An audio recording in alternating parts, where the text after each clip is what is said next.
धन्यवाद सभापति महोदय। इस साल हमारे क्षेत्र में अतिवृष्टि के कारण खेती और फसलों का बहुत नुकसान हुआ है। इस संदर्भ में जो केंद्र सरकार की नियम के प्रकार नुकसान भरपाई दे रहे हैं वो बहुत कम है। ಕೇಂದ್ರ ಸರ್ಕಾರದ ನಿಯಮದ ಪ್ರಕಾರ ನೀರಾವರಿ ಇರುವ ಹೊಲಗಳಿಗೆ 1 ಎಕರೆಗೆ ಬರೀ 7,000 ರೂಪಾಯಿ ಮತ್ತು ನೀರಾವರಿ ಇಲ್ಲದ ಹೊಲಗಳಿಗೆ 1 ಎಕರೆಗೆ 3,500 ರೂಪಾಯಿ ಕೊಡ್ತಾ ಇದ್ದಾರೆ। ಇಷ್ಟು ಕಡಿಮೆ ಪರಿಹಾರದಿಂದ ರೈತರಿಗೆ ಏನು ಮಾಡಕ್ ಆಗಲ್ಲ। ಅದಕ್ಕೆ ನಾನು ಕೇಂದ್ರ ಸರ್ಕಾರಕ್ಕೆ ವಿನಂತಿ ಮಾಡ್ತೀನಿ ಈ ನಿಯಮಗಳನ್ನು ಮರುಪರಿಶೀಲನೆ ಮಾಡಿ ರೈತರಿಗೆ ಇನ್ನೂ ಜಾಸ್ತಿ ಪರಿಹಾರ ಕೊಡಬೇಕಂತ।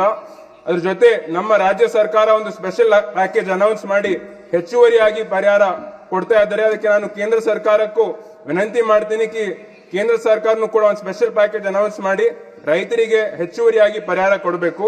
ಅದರ ಜೊತೆ ನಮ್ಮ ರೈತರು ಪ್ರಧಾನ ಮಂತ್ರಿ ಫಸಲ್ ಬಿಮಾ ಯೋಜನೆ ಅಡಿಯಲ್ಲಿ ಇನ್ಶೂರೆನ್ಸ್ ಕಟ್ಟಿದ್ದಾರೆ, ಆದ್ರೆ ಈ ಇನ್ಶೂರೆನ್ಸ್ ಸರಿಯಾಗಿ ಬರ್ತಾ ಇಲ್ಲ।